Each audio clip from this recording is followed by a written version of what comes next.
Okay. Good morning, Rajana. Good morning, Dr. Ota. Good morning, all colleagues. And it is my pleasure to be at least in the state where this workshop, national level implementation consultation is happening. I had earlier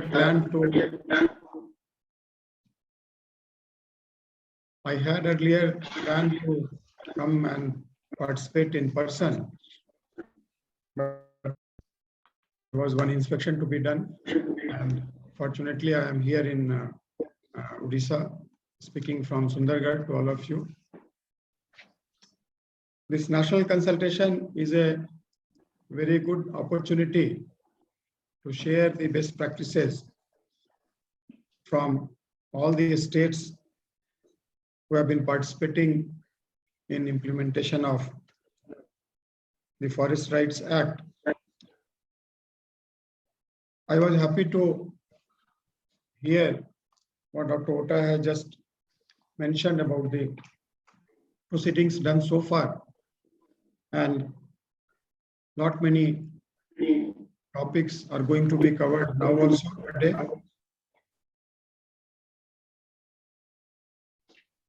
I have yesterday also and today also I have scheduled many visits, and the more we see, the more we interact with people who are residing in tribal areas, children, women, it is very obvious that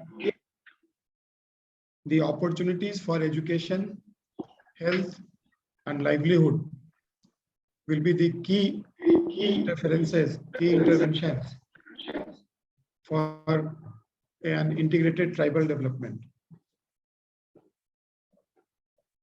In that context, I would like to request and emphasize on all the colleagues who are implementing the Act that for our purpose, integrated development, holistic development, complete development, remunerative livelihood, happiness, health, everything should be incorporated as FRA plus, and we must not, we need not, and we should not stop at the numbers of FRAs, so many lakhs given, so many applications, 40%, 50% disposal, this much of land has been given. Those numbers are of course indicators for our success, rate of success, what is to be done in future, but they are not the end. The end product lies far, far ahead, and for that we have to work very, very hard in association with all participating departments, and therefore whether it is a forest department which has been made implementation department in one state, or whether it is a revenue department, or whether it is tribal welfare department, is not of that much of consequence as the fact that all departments at the ground level must have this vision that if we visit Eklavya model residential schools, can we see the students coming from FRA right holder families? Can we see FRA right holders getting in the banks and getting some loans for their livelihood projects? Can we see irrigation projects being oriented towards those dry lands? If we see the statistics, some 45 lakh acres have been distributed among some 20 lakh pattas distributed so far in the entire country. So on an average, it comes to about 2 acres or so of dry land mostly, which will be near the forest. So 2 acres of dry land cannot really have any sustainable livelihood for a family of tribal. So our task should be to provide for convergence, and there we should aim from the beginning the electronic database, the record of rights preparation, all that must be a beginning on which we can build upon further programs.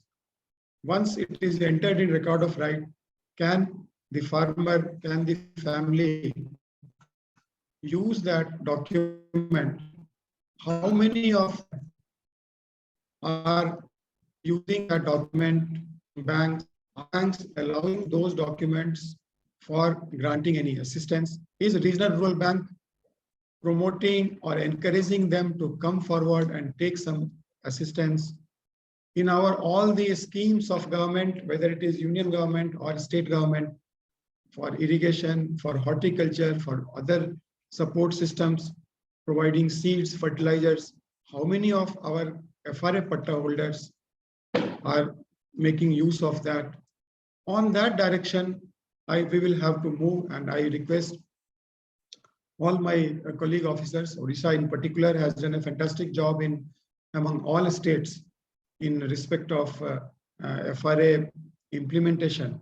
And many states have set good examples of creating database, of doing some best practices. But so far, many of these have remained as initiatives of individual officers, individual leaderships, individual teams. I would like to have the vision that it should be institutionalized completely. Bank managers should be oriented. Let us have orientation program for them also. Let us have orientation program for those who are running the primary agricultural credit societies, PACs, and make them also aware of the FRA and its implications. So on this note, I would like to thank the SCST RTI Odisha for taking the initiative, and all the participants who have taken time to participate in this national consultation. The potential is really immense in Forest Rights Act, and if we take it forward to the logical conclusion, then on an average about 50% of applications have been decided so far in favor of the claimants. About 50% remain. So that has to be examined, that has to be taken forward. Are there repeated applications? Are there applications which are not supported by claims? And as you all know, we have been issuing guidelines about having the supportive documents. If they are not, documents are not available, then you can also have the some records which can be assisted through the remote sensing data also. The whole idea is to assist and facilitate the claimant families, because this is for them, for a majority or maybe for more than 90% of them, this will be the only one and the only asset which they are going to have. And that also is not transferable. They cannot sell it, they cannot alienate it, but at least they can utilize it for habitation, utilize it for cultivation, utilize it for some livelihood which we can provide. So this is extremely important that their record of rights are properly built up. It finds place in our computerized system of records. And whenever any land acquisition takes place, for any project, these FRA patta holders are on equal footing under the Land Acquisition Act as any other landholder. So as per the Act, they have got the statutory right. Therefore, it is our responsibility to build up all these statistics and the proper database, so that the purpose, of course, the purpose is not that their land should be acquired and we should give some compensation and rehabilitate, because I have seen I've told the areas of West and East Godavari districts where Polavaram project has been implemented, and many tribal families compulsorily have had to be shifted, which happens in most of the projects. But then when they are detached from their ecosystem, then it is very difficult. You can give them a very good house, better housing, better drainage, and better sanitation facilities. But if they are taken away from their environment, then they become rootless, and it becomes very, very difficult for them to have a sustainable livelihood. So the idea is that they should have proper record of rights, so that in the eventuality, unfortunate eventuality of they being the losers of land, they should be compensated properly.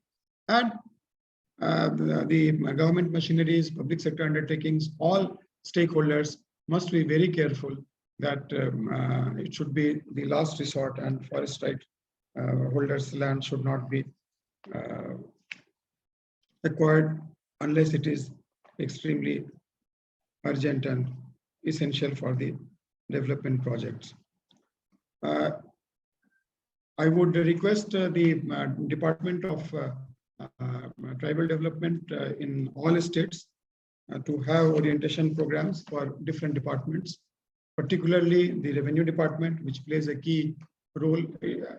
We must not try to keep only Tribal Welfare Department in the forefront when we are implementing the Forest Rights Act. That will be, in my opinion, an error, because then other departments feel that it is the job of the Tribal Welfare Department. It is the job of the government. All acts are to be implemented by the government. It does not say that it is the responsibility of.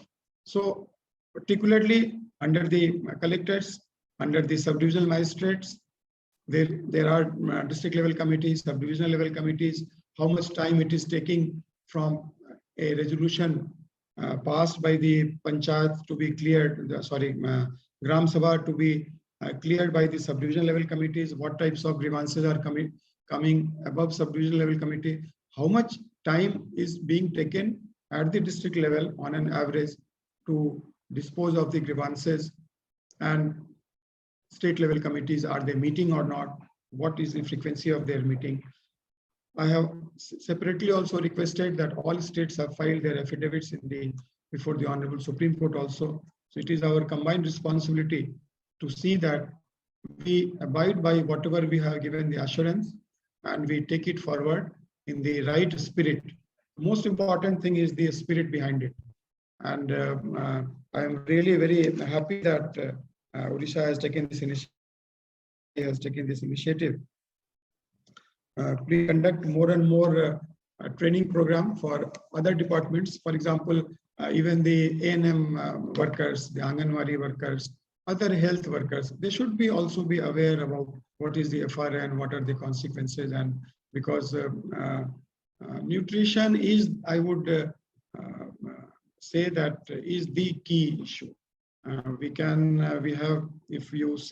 If you see the NFHS 5 data compared with NFHS 4 data, we can very well see that the institutional delivery has expanded a lot, which goes on to prove that our health infrastructure, even in tribal remote areas, has really expanded.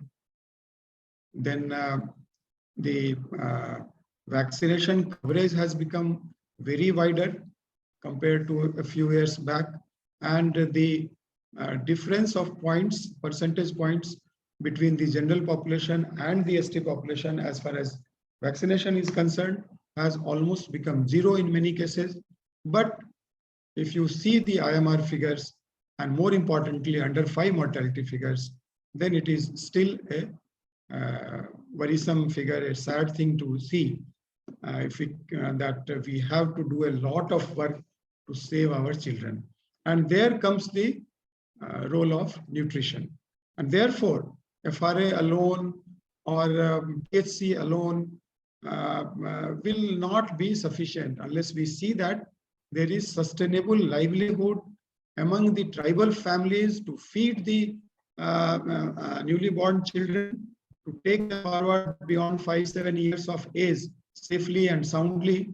Our purpose will be defeated, and therefore, instead of just focusing on some numbers of how many acres or how many beneficiaries have been benefited, we should have a holistic picture to provide livelihood, remunerative and sustainable livelihood. That is the key, because that relates to nutrition. Unless there is livelihood in the family, the child cannot get, the mother cannot get nutrition, the child cannot get nutrition, and everything, whatever efforts are made by having the concrete infrastructure will finally be of no use unless we provide the livelihood. And livelihood has to be connected with FRA. And therefore, irrigation, seed, inputs, financing, bank, this Jan Dhan Yojana, all have to be seen in an integrated effort. So that has to be our common goal. And I request whatever assistance, training, and orientation is required from the side of the union government, please, you are most welcome.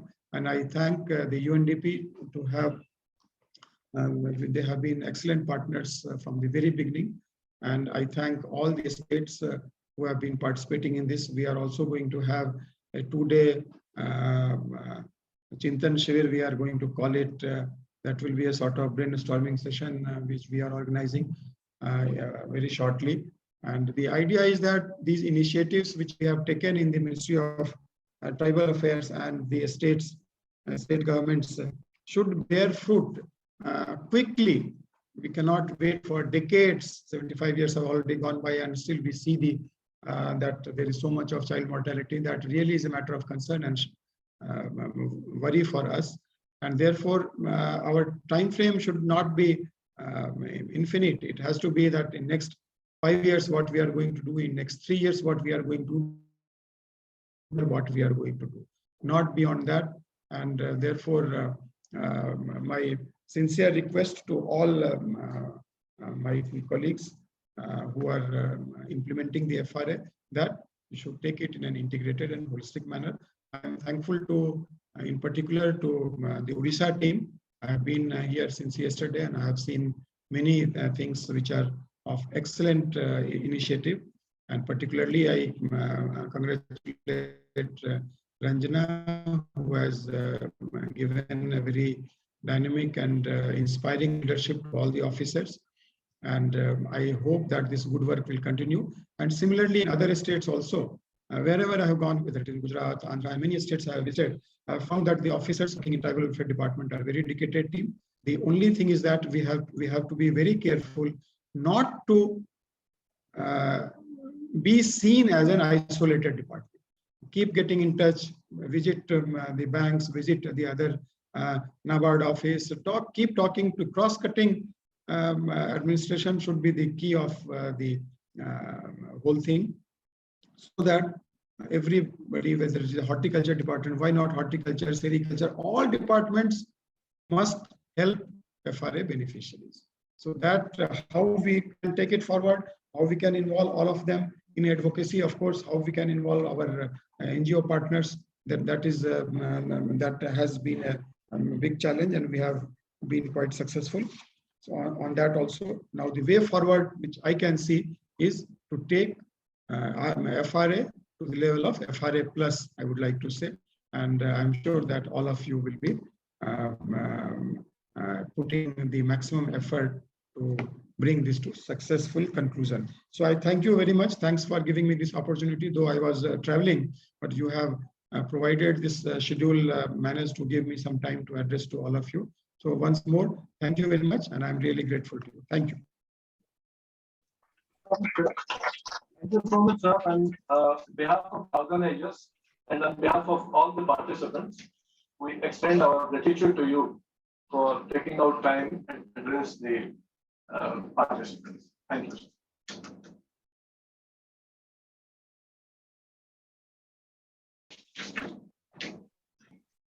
Thank you, sir. Please carry on. Please carry on with your workshop. I will take leave. Thank you. Thank you, sir, for your words of advice and your encouragement. We'll move to our technical session 3, which is on securing community rights to strengthen forest governance and ensuring ecological security. In the session, we'll be discussing the significance of community rights in strengthening forest governance. We'll be able to also hear from the participants about what could be the framework of governance and the role of CFR plays in furthering the issue of conservation, livelihood, and also climate change mitigation. So the chair for today's session is Dr. Amitabh Pandey, and sir, I hand over the session to you from here on. Good morning, all.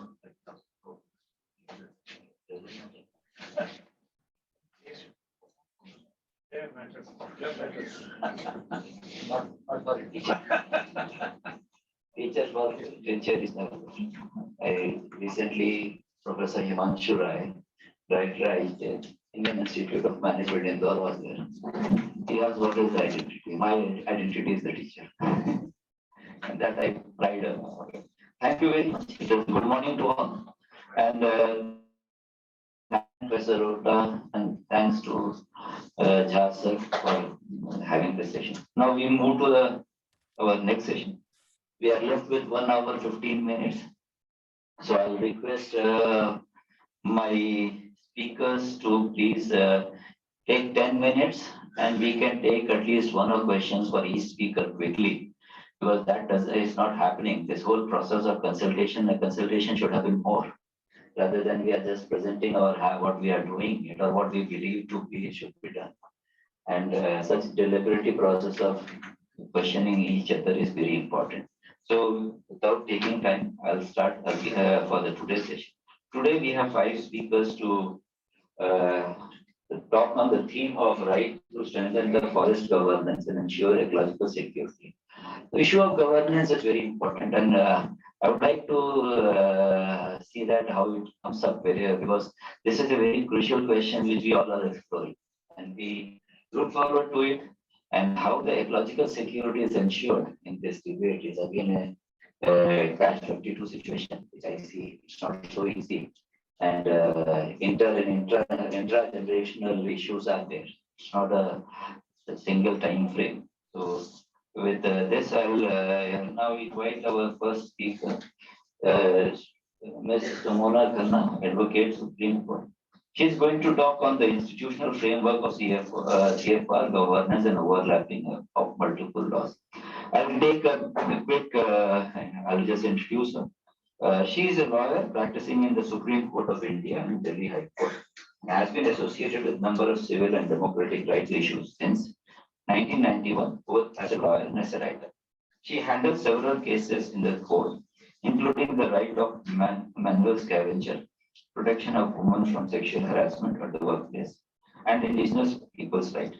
Between 2012 and 17, she was a legal advisor to the Ministry of Tribal Affairs, Government of India, after which she established a legal resource center, a collective of lawyers and legal professionals engaged in demystifying of laws for indigenous and Adivasis communities through legal workshop and training material and action research.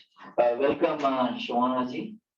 Please take 10 minutes, and after you complete it, if we can take 1 or 2 quick sessions, questions for you.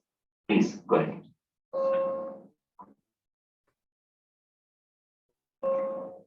Yeah. Thank you so much for having me.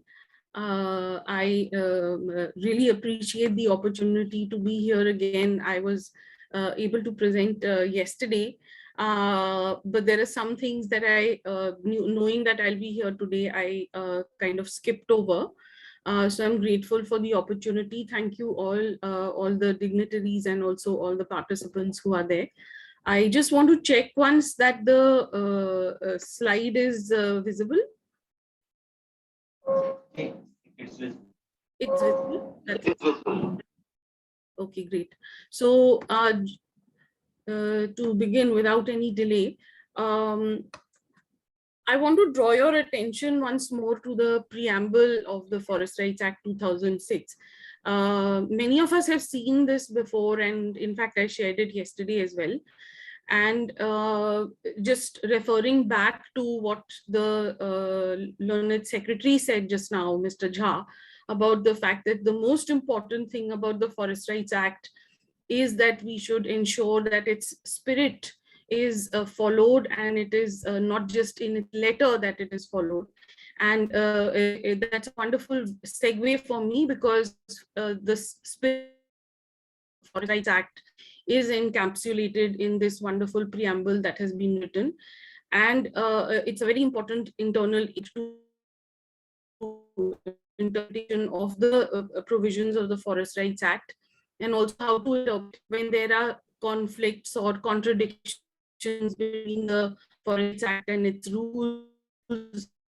And of course, these are the key elements we had talked about yesterday. The one that I have highlighted in this slide is the third one, which is that forest dwellers are part of the forest ecosystem and are important for the preservation and conservation of forests. This is a very important acknowledgement, and it makes an important paradigm shift from conservation laws, wildlife protection laws, and other laws relating to protection of the environment, where forest dwellers had been previously considered to be, at least as far as the legal framework was concerned, considered to be adversarial to the protection of the environment and the ecology. I don't need to go into too much of detail regarding where the right to community forest resource, or CFR, is located in the Forest Rights Act. This is just to jog our memory a little bit. The definition of CFR is in section 2A, and specifically includes reserve forests, protected forests, national parks, and wildlife sanctuaries, to which communities had traditional access. This point is important. Section 3.1I talks about sustainable use of forests and the right to protect, regenerate, conserve, and manage the CFRs. Section 5 we are familiar with. It is an important power, and the Ministry of Tribal Affairs in the past, whenever it has been asked to interpret what is the meaning of Section 5, it is not just a power, it is not just a right, but it is a power coupled with a duty of the Gram Sabha to protect wildlife, forests, biodiversity, and ensure its decision. So a Gram Sabha which is not performing these functions would be failing in its duty. The Niyamgiri judgment we are all familiar with. Again, the important linkage, not just to other provisions of the Constitution, but to Article 25 and 29, which is the fundamental right to protect and preserve the religious and cultural rights. There is a connection with the Biodiversity Act. Again, we are aware of this. Section 5, I'm not going to go into detail. I think my subsequent people who are going to be speaking will go into this in detail. Rule 4.1E and F of the forest rights rules are also familiar to us. Again, the specific rule is functions of the Gram Sabha. So I reiterate the fact that it's not just something that the Gram Sabha can do or has an option to do or not do.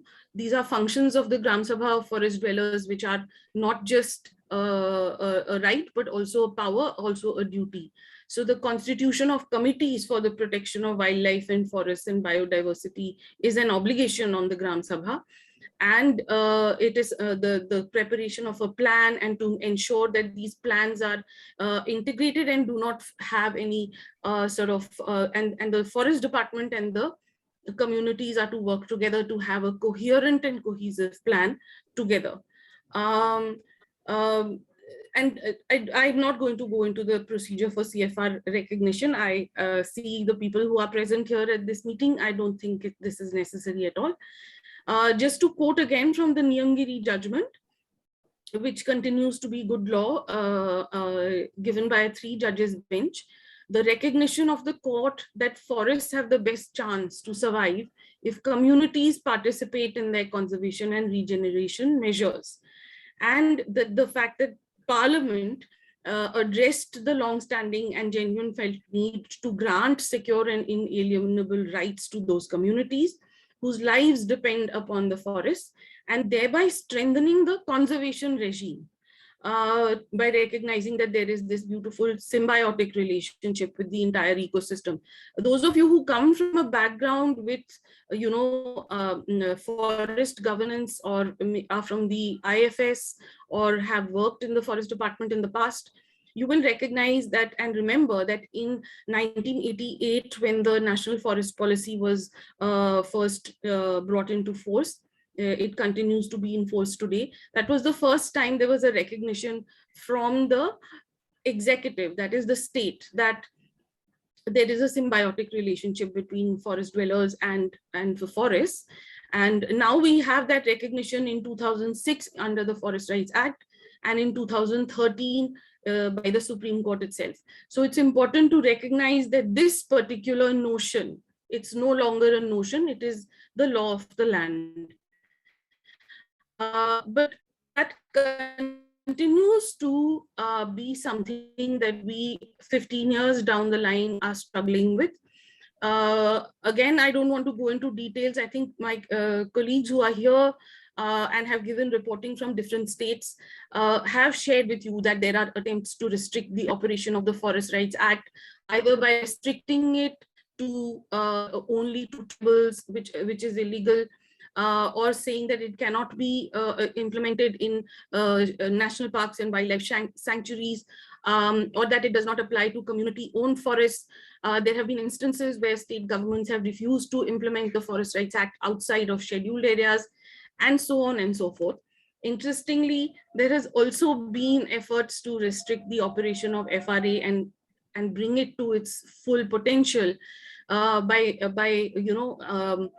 arguments that there is a case pending in the Supreme Court challenging its constitutional validity, even though everybody, all the state governments are parties in that case, and the union territories, and they know very well that there has never been a stay of operation of the Forest Rights Act or any kind of impediment on the application of the Forest Rights Act by the Supreme Court. So in spite of that, this thing comes up very often. As a lawyer, it's quite alarming for me. Now, let me come to the main point, since my time is very short. We see very often in our work on the ground, and I'm sure you as administrators also see this, that the Forest Rights Act has come as a paradigm shift kind of law, but the architecture of the forest law regime continues to be in place. And there are conflicts, obviously, in terms of the one particular law says something and the Forest Rights Act says the opposite. How do we resolve this conflict? I want to spend a little bit of time on that.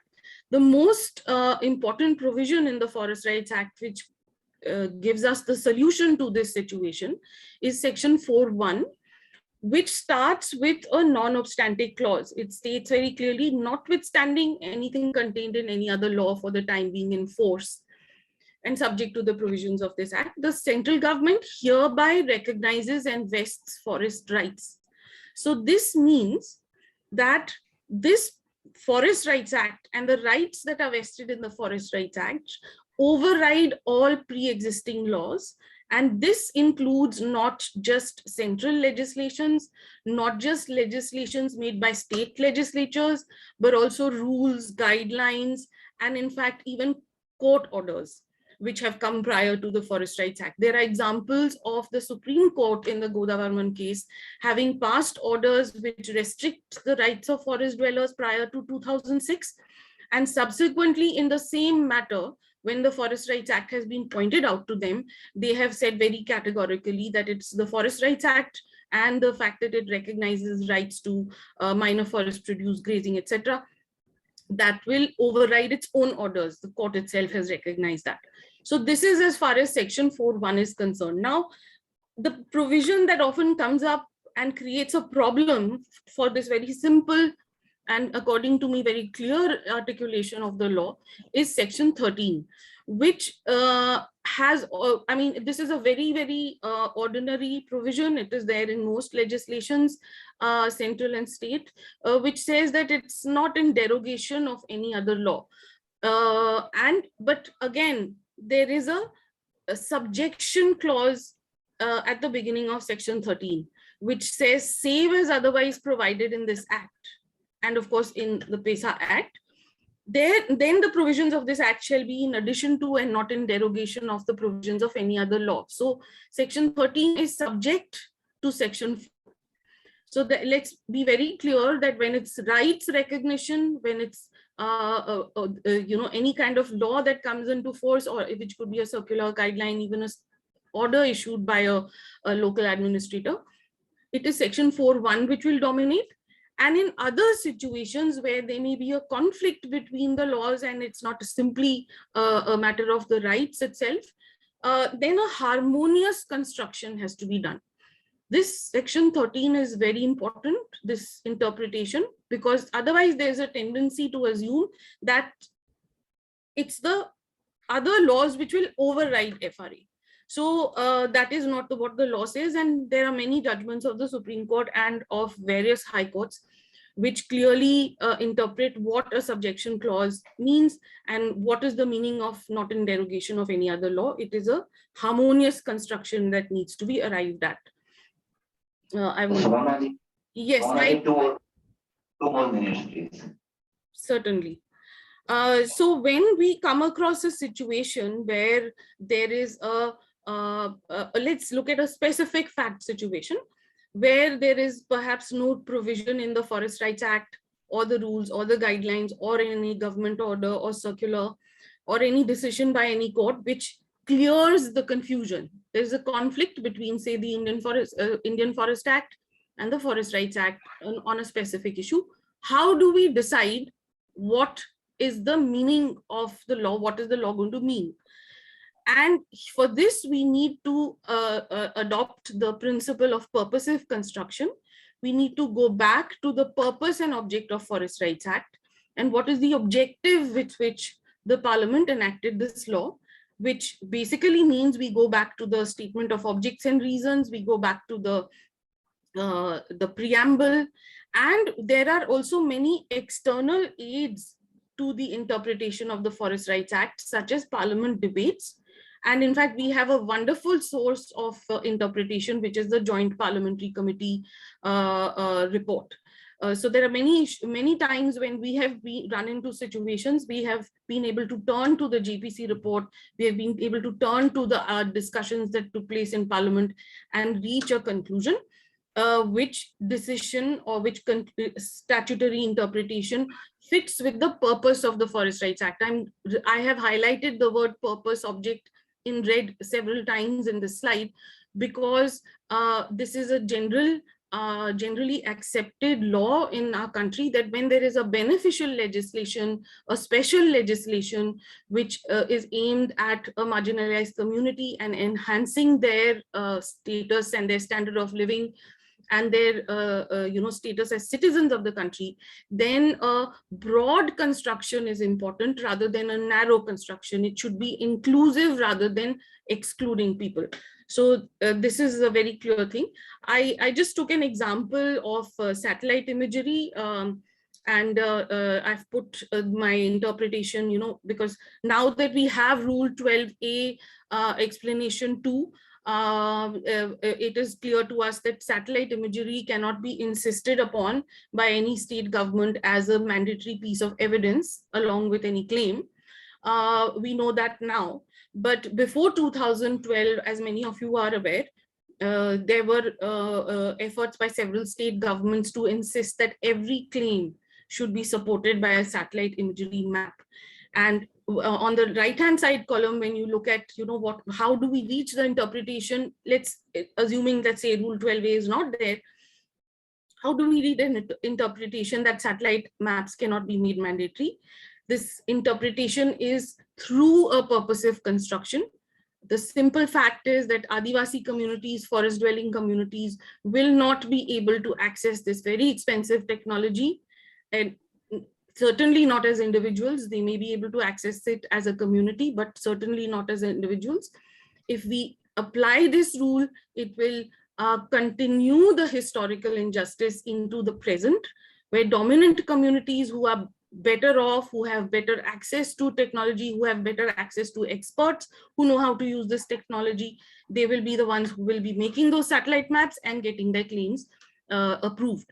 and the historical injustice will continue. That could not have been the intention of Parliament when it enacted the law, and therefore we must conclude that insisting on satellite imagery is unconstitutional. I've just given this to you as a thought experiment.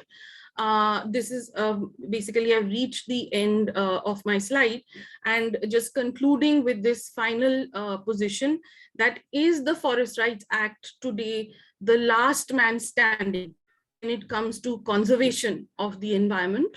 I think most of you will be aware, all of you are aware, as I very much believe, that on the 28th of June, the Ministry of Environment has amended the forest conservation rules. And, you know, there are certain very serious implications of the amendments, the changes that have been brought by those new rules.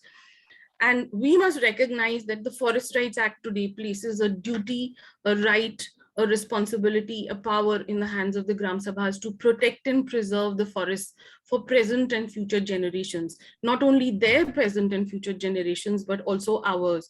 Because if the forests in our country vanish, it is not just the Adivasis who are going to be affected, it's going to be all of us. Thank you so much for your time and your patient listening. Thank you, Sonali.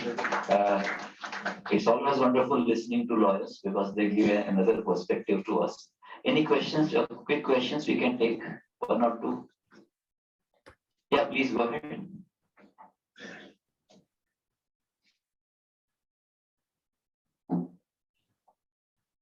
It's working, please. Hello. Sir, we are talking about the forest rights in the forest land. But there are areas where the joint registry says revenue and forest. In that area, how to decide? Because the revenue is telling that it is revenue. Forest department is telling forest. In the VO records, it shows joint registry. Okay. Yes, there is a very simple answer to this problem, sir, and that answer lies in the definition of forest land in Section 2 of the Forest Rights Act. It has been widely defined to include all manner of forests, reserve forests, protected forests, classed, unclassed forests, national parks, sanctuaries, and any other forests by any other name.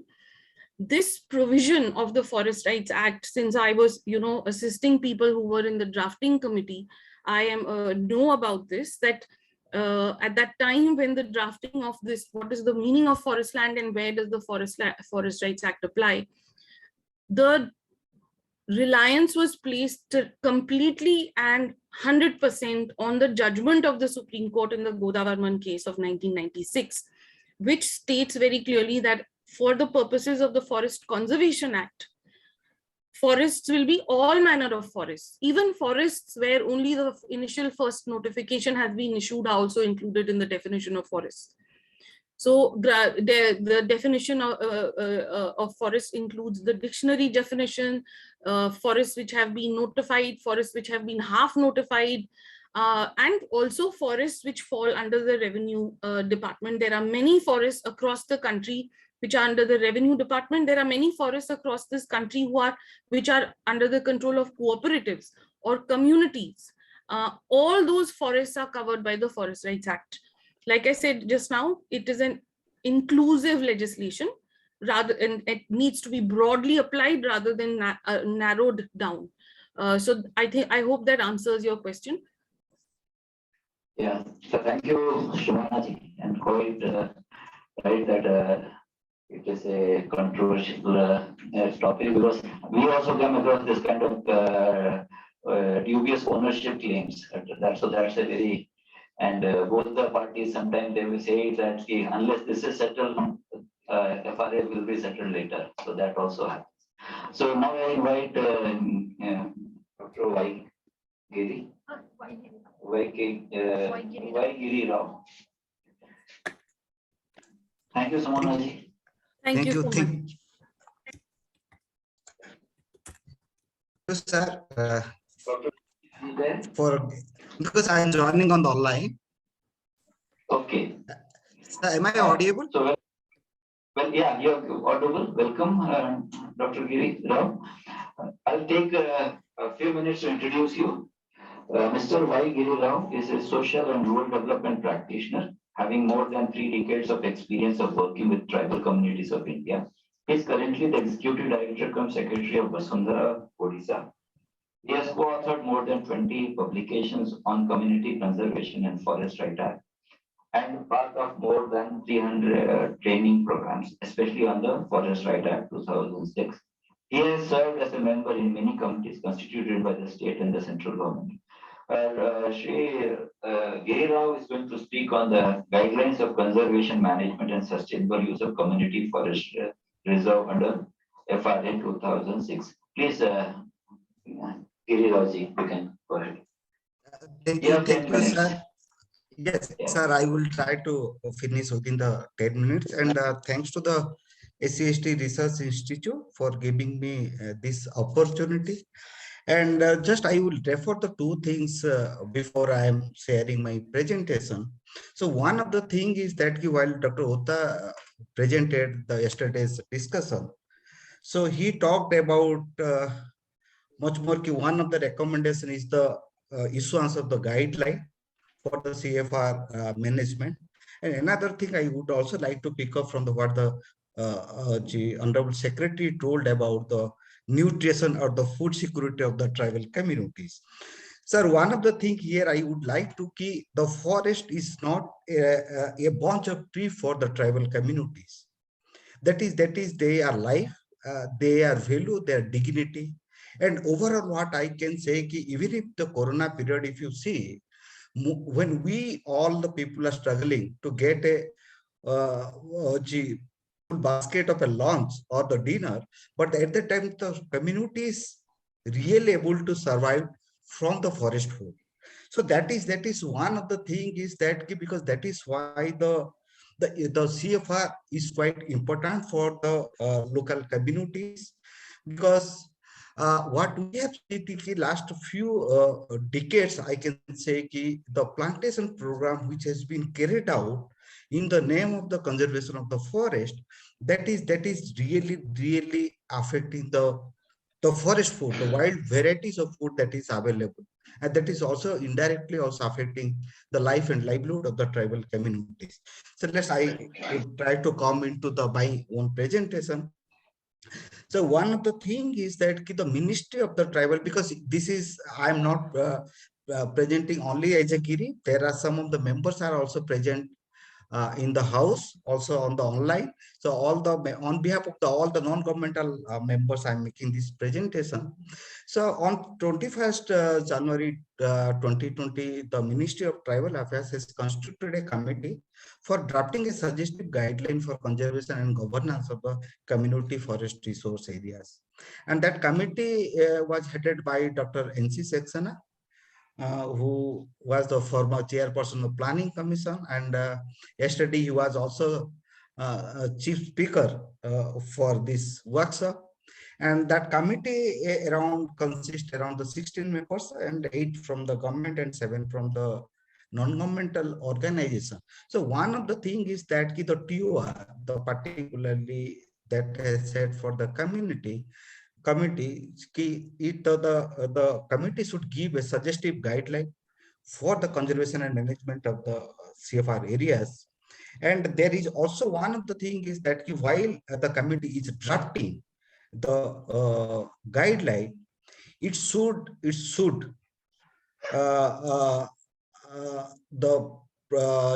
look into the letter and spirit of the act. The suggestive guideline shall not deviate from the anything. Okay. Whatever the thing that has been mentioned under the Forest Rights Act, and also the rule and the directions issued by the tribal ministry. Sir, one of the thing is that I would also like to highlight here, the Ministry of Tribal Affairs in the 2015 has issued a very good circular related to the conservation and governance of the CFR areas. It very clearly says that CFR areas are another category of the forest. And if you look under the Indian Forest Act, we have 3 types of the forest. One is the reserve forest, second is the protected forest, third one is the village forest. But till date, we have not recognized, though the ministry is the nodal agency, and that has stipulated the CFR as a another category of the forest, but till that has not been accepted by the state government, also the central government. So this is one of the areas, because that is also creating a lot of problem when the communities are coming out with their own management plan. So second part is that when the committees try to look into the entire the drafting, during the drafting stage, the committee also looked the various provision of the Forest Right Act and the corresponding laws. And same time, the committee also hold a interaction with the different groups and the communities and the expert to get their view on the draft guideline. And the ministry also hosted the draft guideline prepared by the committee for the public opinion. And same time also, we also referred a lot of secondary research reports, case studies, and available reports on the community-based forest management and the governance. So here one of the thing is that I would also like to focus here. As you know that in the world, the 6% land is under the, I can say, the indigenous people. And more than the 60% of our rich biodiversity areas are located in the indigenous areas. And even if we look into the FSI report, that says that more than the 60% of the dense forest is located in the tribal areas. So that gives a sense.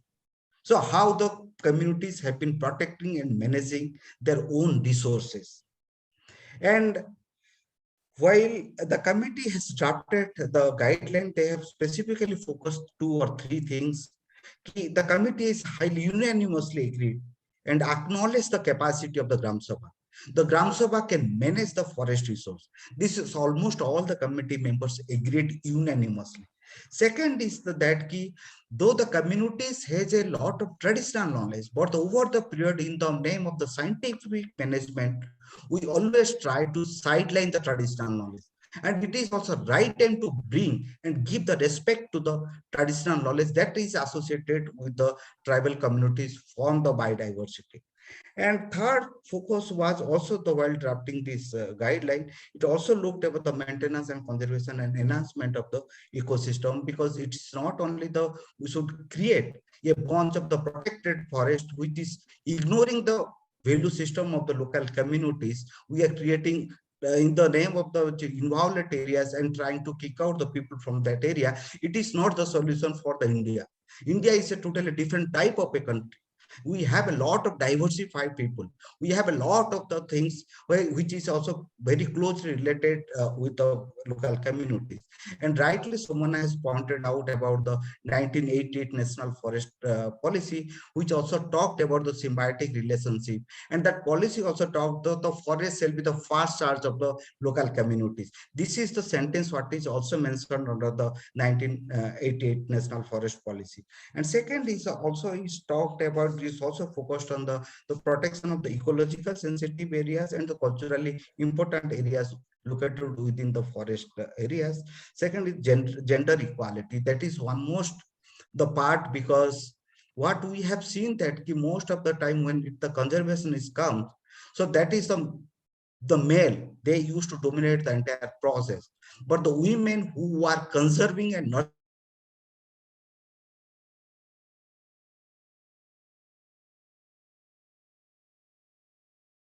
plans. So that is one of the thing is that the committee, and particularly what I can thanks to the director of the Ministry of the Panchayati Raj, he specifically told that at least the CFRMC shall be represented not less than the 50% women in the committee. And another thing is that what the draft guideline also talked about the inclusive approach, because we have to carry all the people together. It's not only the human being. While we are talking about the inclusive approach, the wildlife, the other the part of the ecosystems, they should be the part while we are deciding and managing the resources. So if we look, because I, as the of the ministry, so I'm not going to disclose everything, but I can give the broad framework. It is it's very simple because this guideline is drafted very simply, which can understand by anyone. It's very simple. And we have also categorized one of the chapter that is exclusively dedicated for the institutional mechanism. Second is the governance and management of the CFR areas, how to govern, how to manage the CFR areas. Third one is the what the Honorable Secretary also to the potential convergence between the line department and all the department. That is also, these guidelines also highlights the role and responsibility of the SDLC, the DLC, the SLMC, the forest department, and other line department like Panchayat Raj, the revenue department, and the universities and the academicians, everyone. That because it try to bring all the people together. And another part is the financial management system, and that is also one of the recommendations by the most of the yesterday discussion key directly how to need to transfer that money. Here I would also like to point out to all the people ki the state of Rajasthan is providing 1.5 lakhs rupees to the each Gram Sabhas, where they have recognized CFR title for development of the CFR management plan. So this is the one of the unique initiative undertaken by the government of Rajasthan, and that needs to be followed by the most of the state. And another part is the conflict resolution mechanism. And these are the some of the large, what I can say, the framework of the guideline. And when we are talking about the institutional mechanism, there are certain things what we have focused on the how to constitute the CFRMC, who are going to the member of the CFRMC, what is the quorum of the CFRMC, and their role and responsibility. But here I would also like to highlight here, the CFRMC is going to be a executive arm of the Gram Sabha.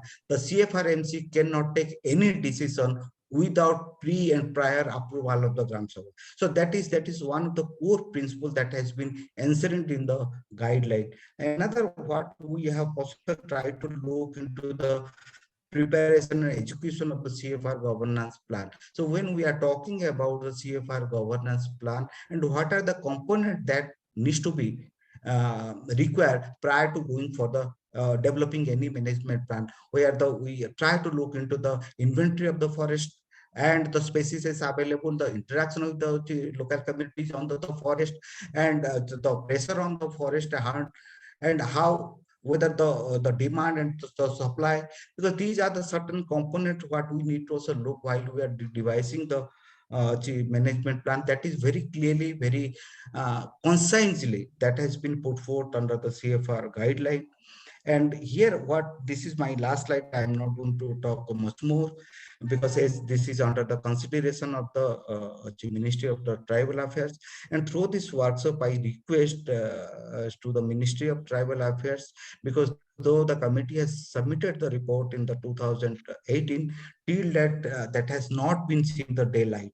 So I request to the Ministry of Tribal Affairs, please look into the matter and also try to issue as soon as possible the guideline that has been prepared by the drafting committee. Thank you, sir. Thank you, Guriji, for being on time. So it was because we are running against the time. And I would invite one or two questions to him. Anybody would like to have any clarification? Basically, he did address on the institutional and the governance issues. So, yeah, please, we have one.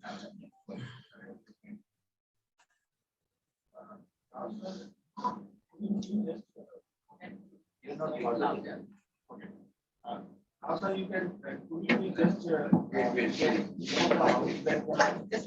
Please use this. just I was wondering to know whether this if suppose tomorrow these guidelines will be notified. So are the Gram Sabha will have a kind of standard rules for governance of their forest, or they would have every Gram Sabha would have a kind of different set of rules and policies for governing their forest. That is a question. Sir, one of the things what I can say, if you look at the joint forest management, that came out with a single principle, and that is try to induce the thought how to manage the forest. And what we have seen that is really not help the growth of the forest or ecological security of the local forest areas. Because if we look into the forest, the ecosystem differs from the area to area and also the village to village. And the interaction of the forest also differs from the village to village. And the Forest Right Act first time is trying to Indianize the forest governance and management. It takes the local community as the center, and the law is trying to say that the local communities are the best manager, best custodian of their forest, and they can decide how to manage their own forest. So one example I can give you, just few months before I was visiting one of the villages in the Simlipal, and while I was talking with the local communities about what is their objective of the forest management, they very clearly told that their objective of the forest management is the how to increase of wild food that is available inside the forest. So when we are talking about the wild food, then the entire management prescription is going to design accordingly, because the timber is taking a back seat.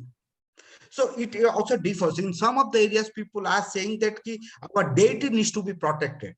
And these are the areas needs to be involved for our own deity. So in that case, the entire management system also going to be changed. So the law is trying to make it as much as democratized so that local communities can put forth the way they want to see their own forest resources.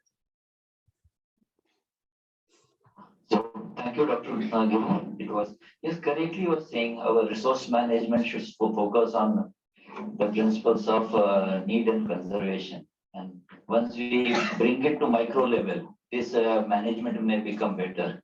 And when the governance is talking about how the interinstitutional arrangements are also done, because if we do the institutional mapping of the villages, you have 17 to 18 institutions operating, both legal as well as administrative.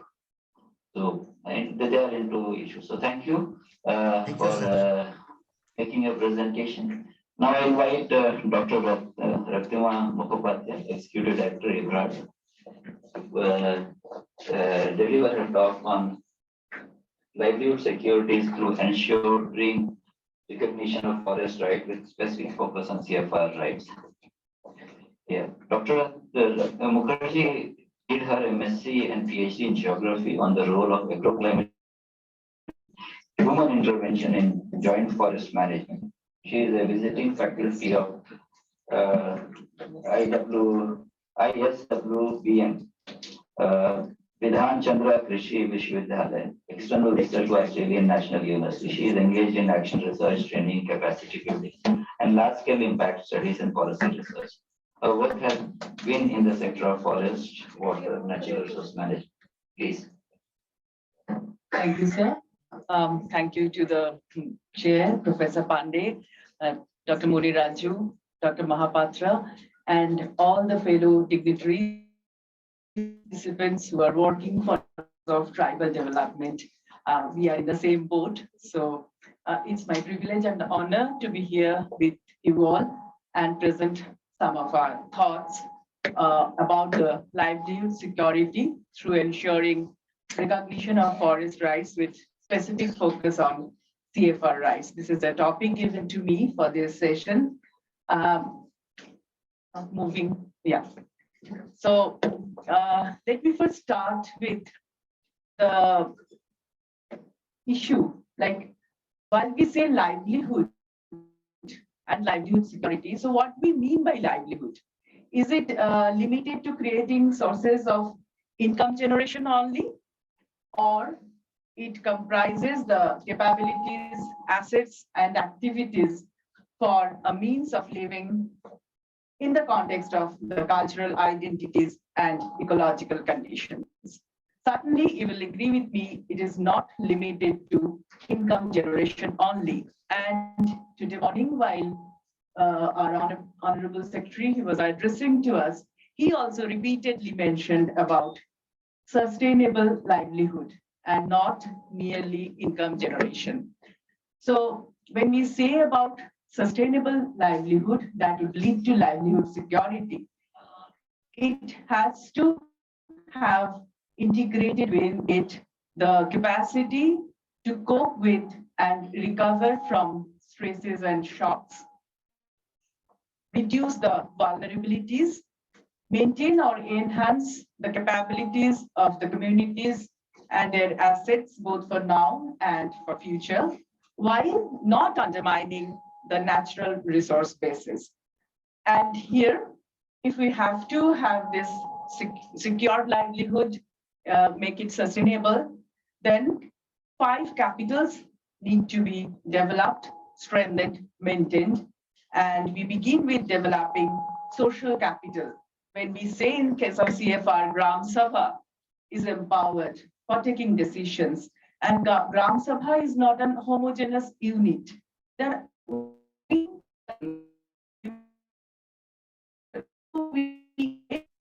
trust, relationship, understanding the Gram Sabha. So we have to begin with developing this social capital coming to them.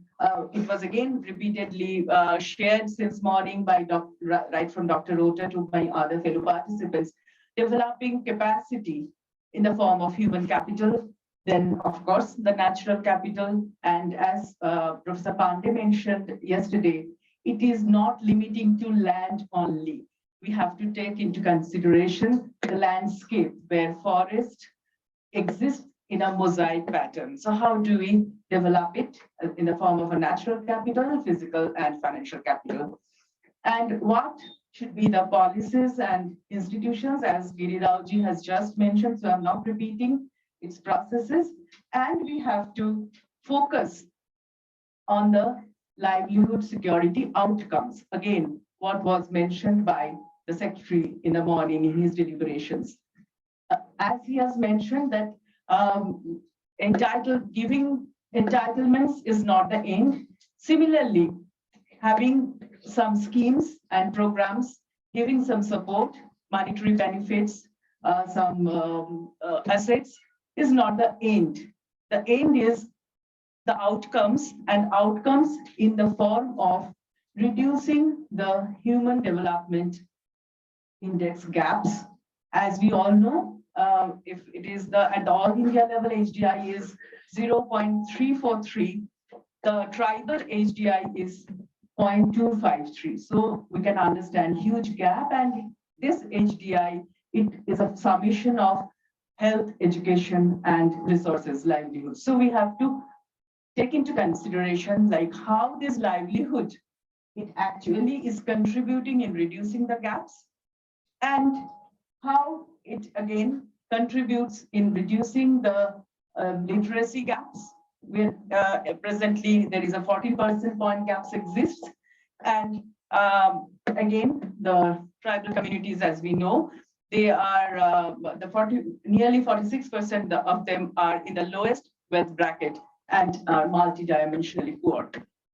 So we need to, the livelihood security outcomes need to be looked under this context and its contribution towards the SDGs, which are again the interlinked, and right from SDG 1 to 5, if we take this first 5 only, we'll see how these are interrelated, interlinked, and how our livelihood strategy in the context of CFR should address them. As again, just my previous speaker, he mentioned, and we all know it's nothing new to you, that this tribal areas and the forest areas, how they relate, and what are the potentials for CFR rights there. And as Dr. Saxena mentioned yesterday, that hardly like 3 to 6% of this potential is utilized yet. So there are huge scopes. And as I'm not repeating, as Ms. Khanna has mentioned very elaborately, she detailed out what are the scope provided by the Act to empower the Gram Sabha to conserve, manage, protect, regenerate the community forest resource. And they have got the ultimate authority for taking decisions regarding their community forest. And it also allows the community to formulate rules for forest use by itself and discharge their responsibilities as well as under Section 5 of FRE. So this act, it immensely empowers the Gram Sabha, the community, for taking care of their own resources, the forest, community forest resources. And this, again, when we say the community forest resource, the community forest resource, we have to see it in the context of the scenarios. It would not be similar, certainly. The status of this mosaic landscape, where this community forest resource rights are given, it is different. There would be different drivers of degradation and scope for ecosystem services provisions, right from provisioning services, where like we mostly focus on provisioning services in terms of MFPs and GFPs, but it also provides hosts of other services. So what are the provisions?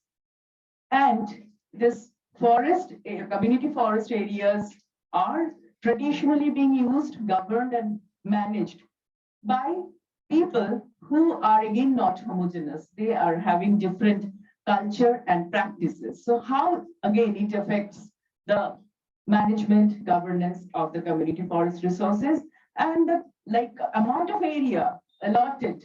Again, it will govern, this provisions will be influenced by that. Now, if I quickly show you three kinds of landscapes, this is the one where you can see, this is the second one. The previous one and this one, certainly you will agree, is not having a similar kind of landscape, neither the provisions. And then the third one, more barren. So if these three kind of areas are there where CFR rights are given, certainly the livelihood strategies would not be same for all the three. And here, if we have to have this livelihood in a more secure, in a sustainable manner for the people, for the Adivasis, who are mostly small and marginal farmers, having very small units of land, and we cannot think of that they will have their livelihood provisions year-round only from the source of some forest resources. So we need to consider their mosaic landscape, understand the interlinkages and interdependence of the different ecosystem components that exist within the landscape. And as I have shown you earlier, the three kinds of forest areas where maybe the rights are given. So though they are structurally and functionally different, but you will also agree that there are certain commonalities. And we have to understand what are the commonalities, the science for dependent on which the livelihood strategy would be developed. And as we all agree, like if they are living in the rural settings, they are the small farmers, so they use their land, whatever small parcel of land is there. And for using that land for cultivation, they need seeds, they need water, they need to maintain their soil, they need to have their livestock health maintained. So how these things will be considered as in a totality, and what would be the sequence? Here again, firstly, we have to understand the components, and secondly, the sequence, which is again very important to ensure the livelihood security. And like if we start with this, the nutrition, the nutrition garden, and for that, they need water. So what are the provisions for conserving water at their landscape level? Preparation, maintaining the soil health for that vermicompost, then traditional knowledge we have been talking into. So how this traditional knowledge will be included within the plan, the management plan that they prepare, and how they would identify the locally available medicinal plants that may be getting rare and endangered, may not be under the IUCN list, but locally. So how they will have their own management plan from ex situ and in situ conservation. Agriculture crops, again, Professor Pandey yesterday mentioned the traditional indigenous seeds, the indigenous crops, which are having high potentials for climate resistance, and under the context of climate change, we have to understand, identify those. The management plan has to capture those again, and its promotion. Silvipastoral development, taking care of their livestock health, which is essential for having any land-based activities. Fruit trees plantations, which can have a alternative source of livelihood as well as for their nutrition aspects. Community nursery development, as Purnimaji was mentioning yesterday, and how you can see these are the Baiga communities from Chhattisgarh, Kabirdan district. The women, they have learned the latest techniques and coming forward. And for this MFPs, how they would develop their own rules, practices, mechanism of community-led mechanism for non-destructive harvesting of NTFPs, their value addition and marketing, so that it would continue in a perennial manner, intergenerational aspects, as he has mentioned, and it will not be, the base will not be degraded. So for that, the first thing, the most important is how we develop this human understanding for sustainable development, the point that I had started with, developing the social capital, which is the basis of any functional system.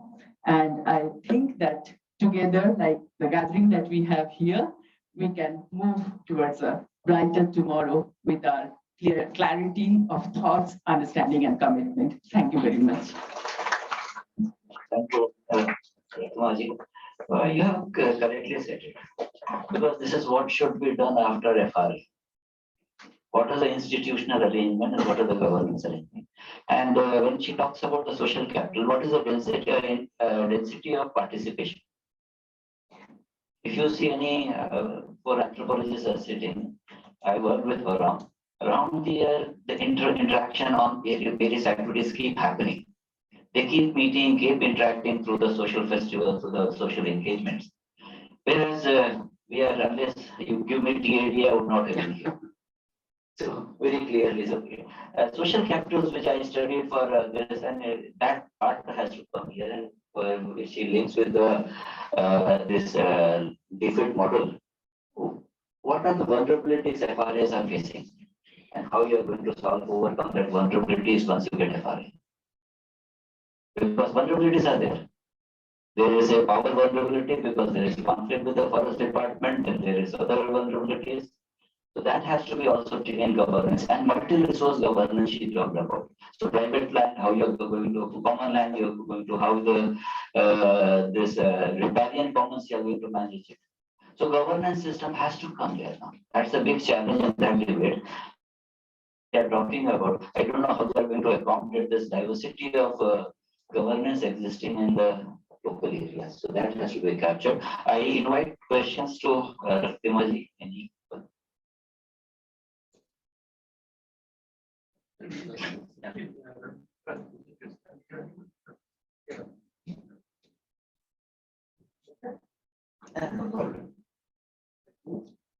We have used the term social capital. And we have referred human development index. Here I am certain human development index is okay. When you are using social capital, the social development index has been incorporated better. And while giving the good number of photos, photos and grazing grounds and all that, I thought of, I will see the factory group. I think this is a concept of factory group. Yes. You know that. And if there are also, say, examples of factory groups. Anyway, thank you. Thank you very much, sir. Yes. Now you are coming to the sacred spaces within the governance. That becomes very important, Yeah. and a very crucial element. The ecosystem services are very important. Any more questions to Yeah, thank you. Thank you, sir. Sir, Okay. Now, I'll just say about the second group. You know, Odisha, government of Odisha has set up 9 special development councils in 9 most thickly concentrated districts of the state. Any district having more than 45% of the population have been taken on this district. So that is how we are covering 112 TSP blocks in these 9 districts. Little more than 13,000. Okay. What we have done, one of the activities which was, and this is under SDC, Special Development Council, was to identify sacred groves and to see its conservation and protection. In the process, over a period of last 4 years, more than 4,500 sacred groves have been mapped, and conservation and protection activities, are taking place. Poonam was collector, Ragada, so she was working. When I was looking after the SDC, she has done a wonderful job. So sacred group concept should be also taken, as rightly said by you, Amitabh, on a mission board. And along with the CFR conferment of titles, I think sacred groups should find an important place. Yes. Thank you. Thank you, sir. thank you, sir. Thank you, Dr. Asma. I would now invite Swapna Shri and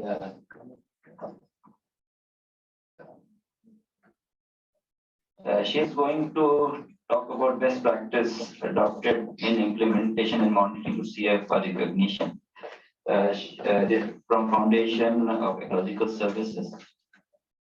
I'll just introduce Ms. Swapna Shri Saran. As she has been working for better governance and management of common resources like forest, water, land for past 23 years.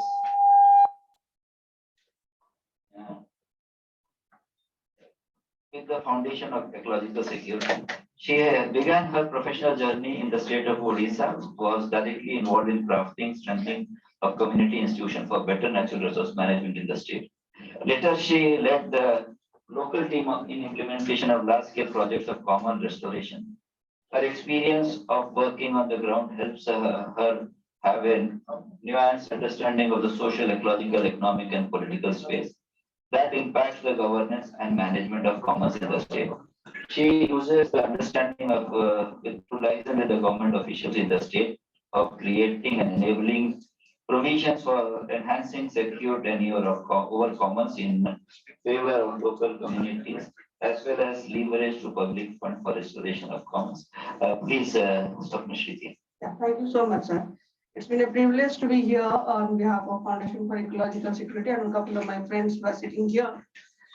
The best part of the deliberation in the last 2 days has been many of our speakers have been talking about issues and challenges. So here one person who stands in front of you to talk about some of the silver linings that is there, some of the best practices that is there, which is encouraging. So when the preamble, I think Sumana has been talking about, it's about undoing the historical injustice. I don't think it is a correct time right now within a year, from 16-20 years of this act coming into being very, very critical about saying what are the challenges and what are the issues. I think that it's time that we build on whatever little that has happened on the positive part of it, on the positive experiences, and see to it that this act actually gets translated in true spirit and later the way it has been demonstrated. So some of the good practices that has been happening across some of the states that where we have been working with the governments is what I'm going to present here. I'll start with my own state of Odisha, and I'm sure all of you have been hearing from the secretary to many of the speakers have been saying what wonderful the state of Odisha has done when it comes to ensuring that the Forest Right Act gets enacted in true spirit and the way the work should have been. For one of the best examples has been the creation of the Forest Right Act cells. Like Sir was just now talking about some of the TSP blocks where we have dedicated human resource made available. This forest right sales at the district level committee and SDLC level and Tahsil level has become the single window for assisting the forest right committees, all the members of the SDLC and DLC in ensuring that the claims get generated and settled. It's not just about putting in the papers, but ensuring that the claims actually get converted into titles. The second role that has been proactively played by Dr. Ota and his team at SCST RTI as a resource organization in providing trainings to officials and research inputs, which has been really a pioneering thing for the state, because as a state nodal agency, they have been really given it an impetus that all the people involved in implementation of Forest Right Act get trained and learn about the rules and regulations that the provision of the act is saying. In fact, in Odisha, because in the Panchayat system, we have the habitation level committee, which we call as a Pali Sabha. It's now been notified as a Gram Sabha in Odisha, so that habitation level people, where actually the people are there and governing the resources, gets a acceptance in the law.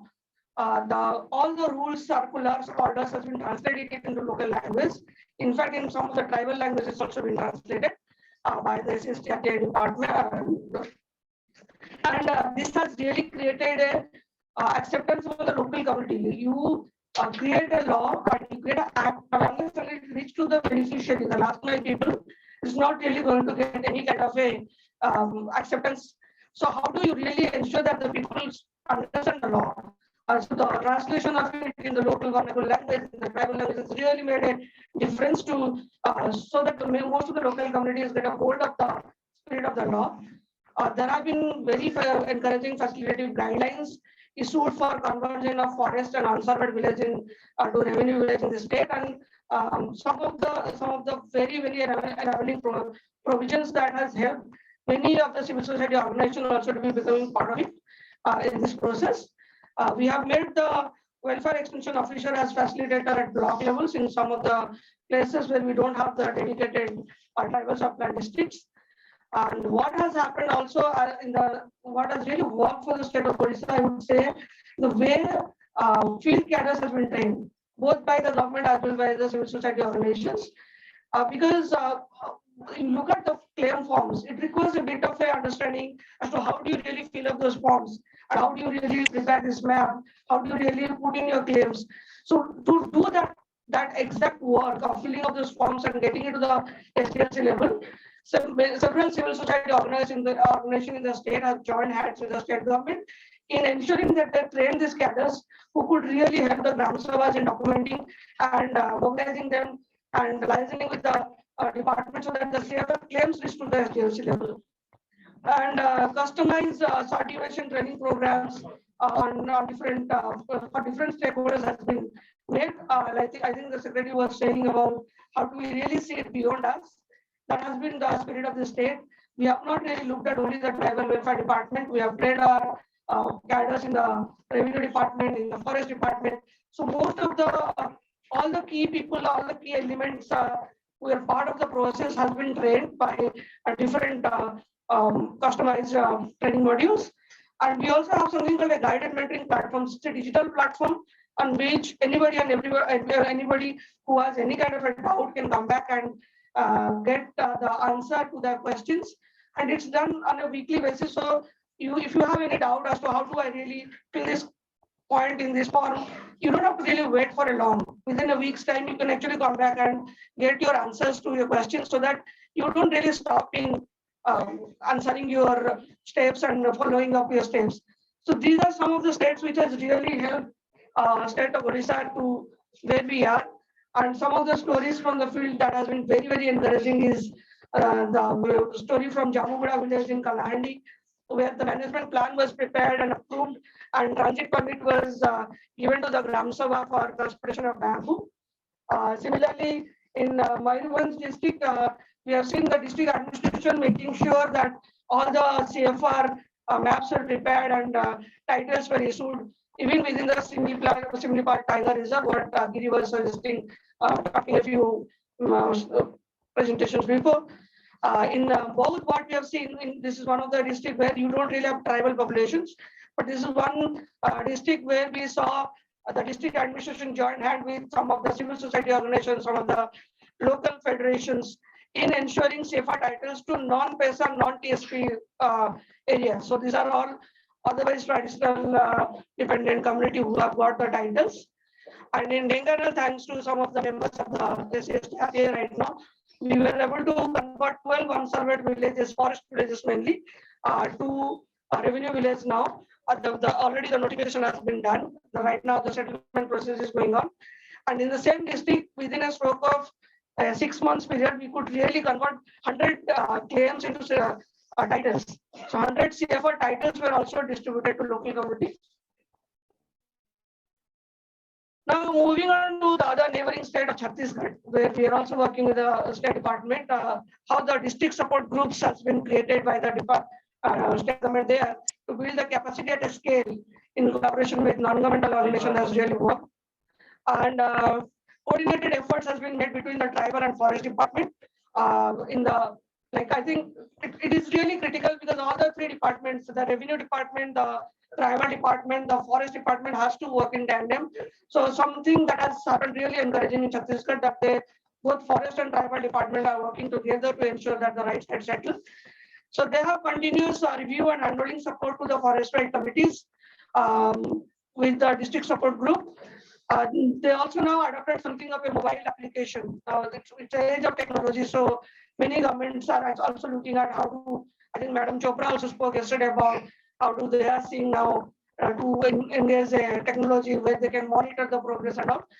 So they also have adopted something of a mobile-based applications to monitor the tracking of forest right claims, where they are, in what position the forest right claims are, and what are the steps that is left. So they will be able to help accordingly to the forest right committees.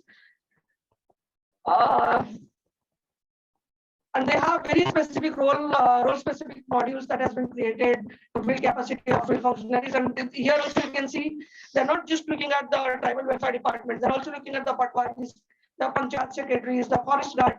These are the frontline workers. So these are the ones, unless they really understand the law and they really understand what role they need to play, the law and act will never get translated into action. So you can see some of the pictures also how they are doing on-field and off-field training of these forest right committees and how are they involving the community to resolve the conflicts between them and create awareness. And they're also doing the traditional boundary mapping by this core group. And the advisory committee also is playing a very, very critical role in deliberating and resolving issues and challenges at the ground level. Now, moving on to another state in the west, now Maharashtra. Yeah, I just want 2 more slides. Yeah, so Maharashtra, I think everybody has spoken about how it has been really done on a campaign mode in Gadchiroli district, which has become a pioneer for all of us case.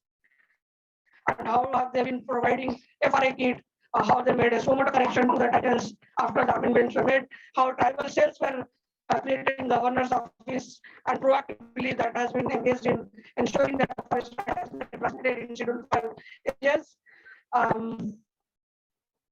Now another state which is very interesting is Kerala. This is one state where nobody has spoken, I think, so we thought we'll just add one slide about that. So this is where one beautiful example has happened, where they actually went ahead in one of the Thrissur district, they went ahead and settled the rights in favor of the Khadar tribes and the rich forested zone. And you can see how do they did that. They made the settlement level committee to understand and I think Madam was just now talking about how essential it is to understand the existing liability pattern. They did a data collection on resource dependency, socioeconomic status. Then they went in for settling the entire area.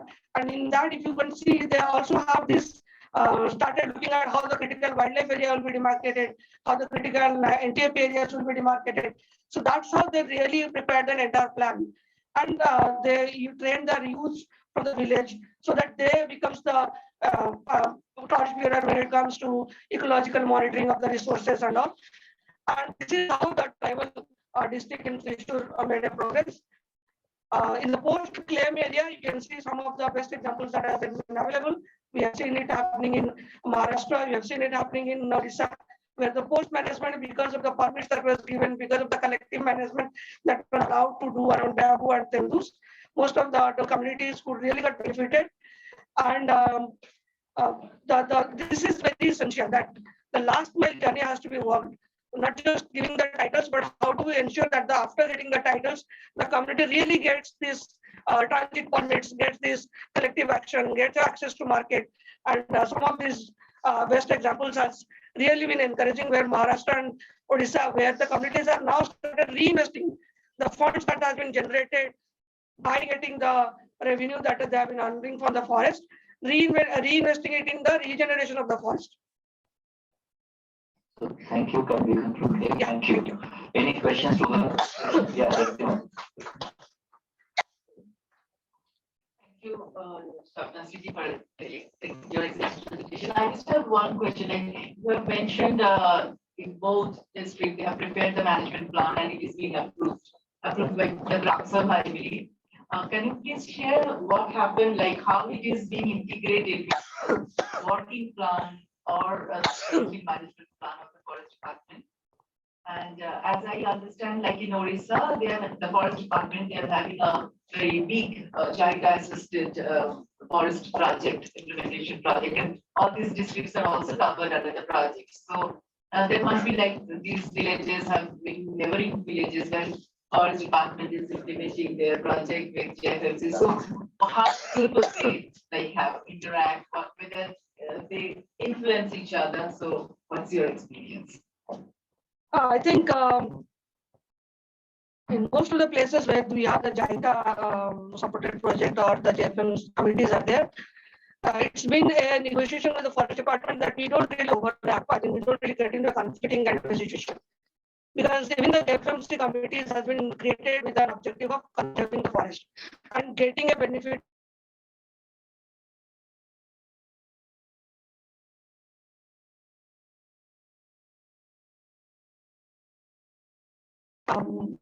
encouraging and allowing this kind of a collaborations to happen. Not that it has happened almost very smoothly. There are a lot of dialogues and discussions, and sometimes it's also local community pressure that has been created. But yes, in some pockets we have been able to see to it that not essentially completely being part of the management plan. That process is still going on. But some of the components like harvesting of bamboos were allowed, and some of the other NTAPs. Because also in Odisha we have an NTAP deregularization policy which allows some of the NTPs that can be managed by the local communities also. So taking provision of that law and also ensuring that local communities, how do they perceive forest. So that dialogue is going on, and if you could see these federations that is there, what we call the local community, forest protecting communities, they have been able to strike a deal with the forest department as to how these two can work in tandem with each other. Very nice to know that. And another like in Odisha, we have Mama Jangala Yojana also. Thank you, Swapna Shruti. She has talked about the vertical and the horizontal governance issues. So you can understand her case is giving us that learning how the state from the top, from the department level and district level and the village level, if they are and horizontally also they supplemented that the good governance design is coming out and the cases that she is. So it can be examples of the states where what could be the particular and horizontal designs for FRA to be very effective. We have a last speaker, Shri Tushar, she is here. Yeah, Tushar, a very humble request, please take less time because we are standing between the tea and so yes,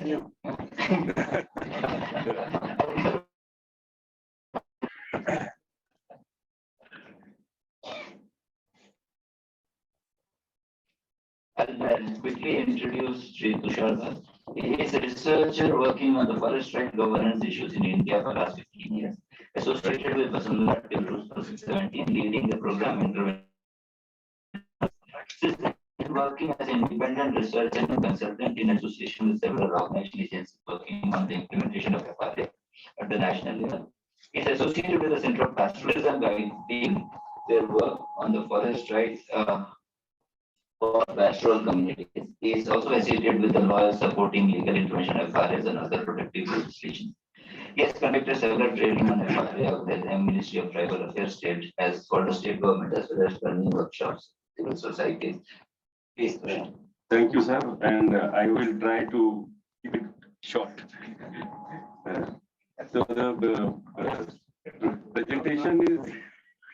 presentation is based on an ongoing study which look at the interface between forest tenure rights and climate change mitigation. Is it moving? Yeah.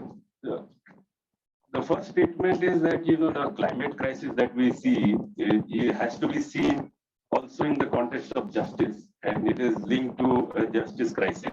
India is among the top 10 countries most vulnerable to climate change, and millions of poor and marginalized people living in vulnerable landscape, particularly Adivasi and other communities, face dual climate injustice in the form of both extraction of resources that sustain them, land forest diversion, as also climate action linked to the use, land use and forestry, plantations.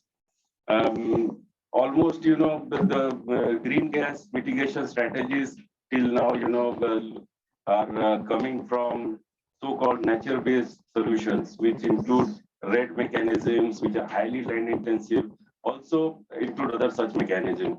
India has built such nature-based solutions into the nationally determined contribution. Globally, as well as India, market and state-led nature-based solutions have the potential to negatively impact millions of forest-based, land-based communities. Therefore, climate change mitigation efforts themselves can cause climate injustice.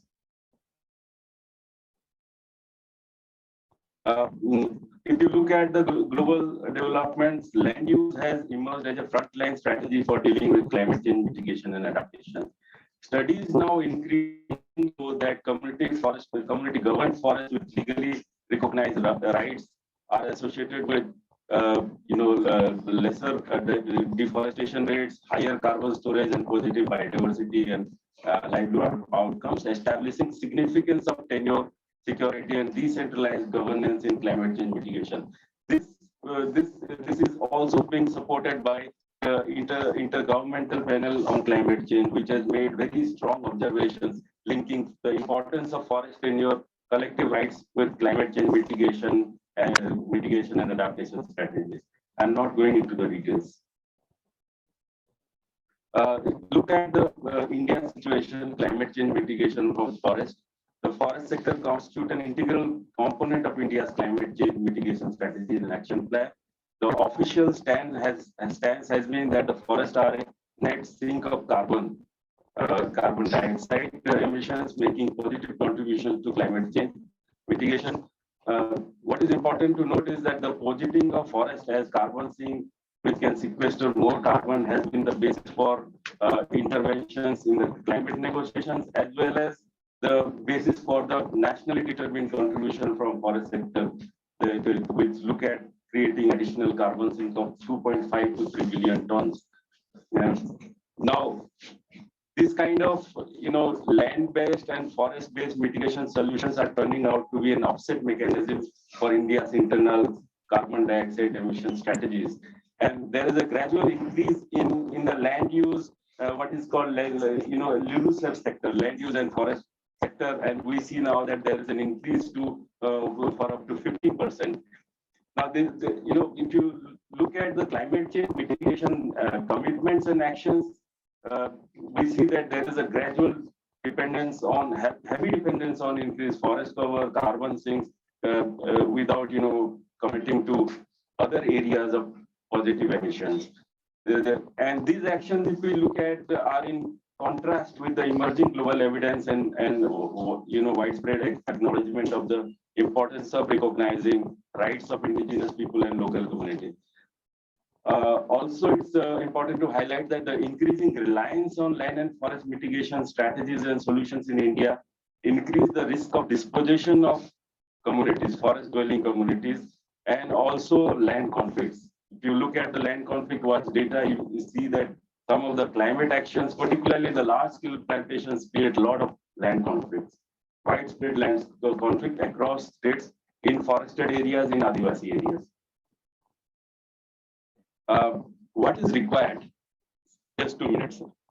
What is required is an inclusive land forest governance framework. We already have a very robust framework that protect land, forest, and local self-governance in the form of constitutional provisions, in the form of PESA, in the form of Forest Right Act.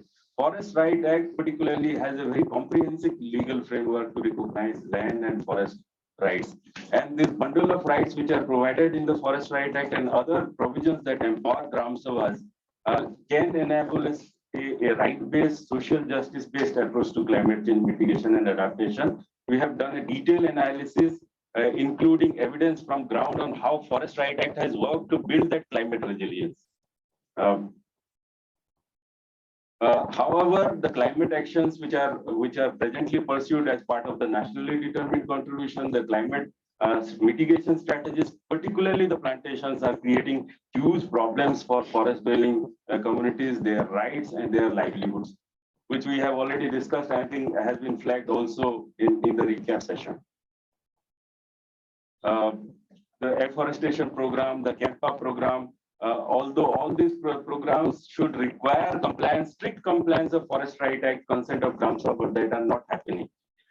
One particular thing I want to point out, although the CAMPA Act and the rules did not have very express and clear provisions, although it was demanded that Forest Right Act compliance should be there, consent should be there, it was not there. But at least the Ministry of Environment, Forest, when it is issuing sanctions letters to the government on annual plan of operation, they are just mentioning that Forest Right Act should be complied while implementing CAMPA projects, and Gram Sabha should be consulted. What is absent is a mechanism and a clear direction on how the plantation activities should take place and how the Forest Right Act compliance should take place. So there is this suggestion that this should be taken up, and there a clear advisory should be issued.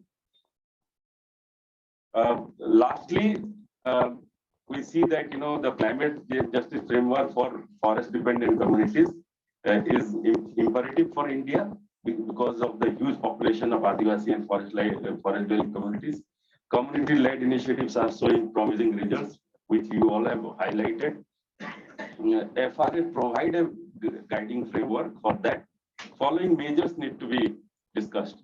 We need to have a Forest Right Act based climate action plan with the recognition of rights and community-led governance. And for that, we have to revisit and restructure the nationally determined contributions, the national and state climate action plans. This is something which should be taken up. Secondly, that tenure rights and particularly the collective rights, strict compliance of the Forest Right Act and the consent of Gram Sabha, wherever climate actions are taking place and plantations are taking place, to preempt escalation of massive conflicts in tribal areas. And lastly, transfer of resources and handing over the entire administration of finances, climate finances, plantation finances directly to the Gram Sabhas. I would stop here. I think Thank you for being generous and completing quickly. And yes, you have raised a very valid topic and which is being discussed internationally is climate justice. And FRA and climate justice do have linkage, but you need to explore that. I'm not because now time is short. So I just conclude two sessions. We started with the legal understanding of the governance which is existing in the law. After that, we had Giriji talking about the frameworks which the government of India is planning to make on the, and he is trying to follow the Ostrom principles line. So but it needs to be rechecked when it's going to the state level and the district level. Then we had a action-based kind of view from technology on livelihood and vulnerability and social capital. When you're developing a governance, your bonding, bridging, and linking of social capital becomes very crucial. How you develop your bond within the group, between the groups and the linkages So they are important, and the density of interactions, the communications, you go, I will not touch on that more. Then best practices, how the other states, many states are performing from FES, highlighted that how the governance is existing and improving today. And lastly, we had icing on the cake by Tushar talking about climate change. And and climate justice is part of it. Why the vulnerable should be the victims of the nuances created by the environmental crisis. So that's there. Like Bhopal crisis, why should the Bhopal poor citizen should be sufferer of that? And if you study that, so that also is applicable to this. So I thank all the speakers for their beautiful presentations. Shri Somona, Ms. Somona Khanna, Shri Y. Girirajji, Dr. Ratuma, Ms. Swapna Shri, and Shri Tushar. So with this, we conclude the session, and we can have a tea. It was a very long session. And I over to the Kota sir. Thank you, Chairman sir, for nicely conducting the session. So now we break for tea, a very short break. I think after 10 minutes we should reassemble here. Okay. We always serve it.